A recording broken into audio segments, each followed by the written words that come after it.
Hi, hello மக்களே, welcome back to channel. இன்னைக்கு நம்ம பார்க்க போது ஒரு சூப்பரான டிஃப்ரெண்டான ஸ்வீட் ரெசிபி. அதுவும் என்ன ஸ்வீட் ரெசிபி என்ன கண்டுபிடிக்குமா பாருங்க. நான் டிஃப்ரெண்டா மாவுல என்னது ஸ்வீட்னு பார்க்க போறீங்களா? அதுக்கு நீங்க வீடியோ ஃபுல்லா எண்ட் வரைக்கும் பாருங்க. எப்படி இருந்தாலும் உங்களுக்கு டைட்டில்ல தெரிஞ்சிரும். அதெல்லாம் மறக்காம மிஸ் பண்ணாம வீடியோ ஃபுல்லா எண்ட் வரைக்கும் ட்ரை பண்ணிட்டு பார்த்துட்டு எப்படி இருக்குதுன்னு நம்ம கமெண்ட் பாக்ஸ்ல கமெண்ட் பண்ணுங்க. சோ இப்போ வாங்க நம்ம வீடியோக்குள்ள போகலாம். கொஞ்சமா டேஸ்ட்டுக்கு உப்பு சேர்த்துக்கிறேன். அப்பதான் ஸ்வீட் நல்லா இருக்கும் உங்களுக்கு.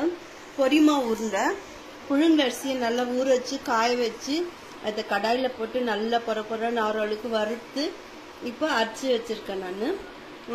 நான் தேவையான தேங்காய் துரி வச்சிருக்கேன், ஏலக்காய் எடுத்து வச்சிருக்கேன். எப்படி பண்ணது பார்க்கலாம். கிளாஸ் தண்ணி சேர்த்துக்கிறேன். நான் 2 கிளாஸ் தண்ணி. நெய் தேவையில்லை, நான் சும்மா டேஸ்ட்டுக்கு கொஞ்சமா சேர்த்துக்கிறேன். இது நல்லா கொதிக்க வச்சு வடிகட்டிட்டேன் நான்.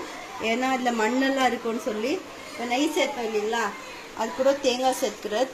திருவி வச்ச தேங்காய் சேர்த்துக்கிறேன். நான் தேங்காய் போட்டா நல்லா டேஸ்டா இருக்கும். இந்த இது கூட போடுவாங்க, வேர்க்கடலை கூட. நான் அதெல்லாம் சேர்க்கல. மாவு சேர்த்துக்கலாம். ஆஃப் பண்ணிட்டேன் நான் ஃப்ளேம்.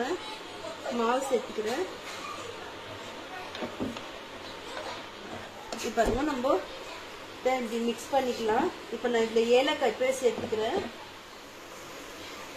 ஏலக்காய் பொடி சேர்த்துனாச்சு. இப்போ நான் இது நல்லா மிக்ஸ் பண்ணிக்கிறேன்.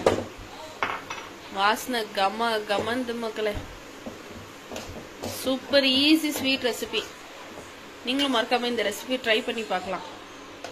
நம்ம இந்த பதத்துக்கு நல்லா கலக்கிக்கலாம். தண்ணி கரெக்டா இருக்கு. நம்ம அப்பதான் உருண்டை பிடிக்க முடியும். இப்போ ஒரு 5 நிமிஷத்தை க்ளோஸ் பண்ணி வச்சிடலாம். பண்ணிக்கலாம். நம்ம இப்போ சைஸ் எந்த அளவுக்கு வேணுமோ நம்ம பிடிச்சிக்கலாம். நான் இந்த சைஸ் இவ்வளவுதான் சைஸ் பிடிச்சிருக்கேன் பாருங்க. இல்ல வேணும்னா நம்ம தேங்காய் திருவள்ளி போட்டுக்கலாம்.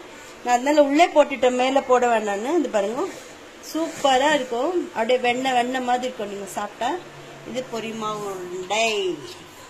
இதை பெருசாவும் பண்ணலாம். நம்மளுக்கு எப்படி வேணுமோ அப்படி சைஸ் பண்ணிக்கலாம்.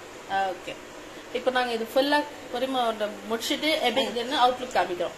அதனால வீடியோ மறக்காம எண்ட் வைக்க பாருங்க. ஏன்னா எண்ட்ல கூட எங்களோட ட்விஸ்ட் வச்சிருப்போமே, என்ன ஆட் பண்ணுவோமே இன்கிரீடியன்ட், அதெல்லாம் மறக்காம வீடியோ ஃபுல்லா பாருங்க. சூப்பரா வேற லெவல்ல நம்மளோட பொரிமா உருண்டை ரெடி ஆயிடுச்சு. நீங்களும் மறக்காம இந்த ரெசிபியை ட்ரை பண்ணிட்டு எப்படி இருந்துச்சு நம்ம கமெண்ட் பாக்ஸ்ல கமெண்ட் பண்ணுங்க. அப்படியே மறக்காம நம்ம சேனலுக்கு லைக் பண்ணுங்க, ஷேர் பண்ணுங்க, சப்ஸ்கிரைப் பண்ணுங்க. மறக்காம பெல் பட்டனையும் கிளிக் பண்ணுங்க. பாருங்க, நல்லா சாஃப்டா சூப்பரா டேஸ்டியா அட்டகாசமா பூ மாதிரி வந்துக்குது இந்த லட்டு. நீங்களும் மறக்காம இந்த ரெசிபியை ட்ரை பண்ணிட்டு எப்படி இருந்துச்சு நம்ம கமெண்ட் பாக்ஸ்ல கமெண்ட்ஸ் பண்றீங்க.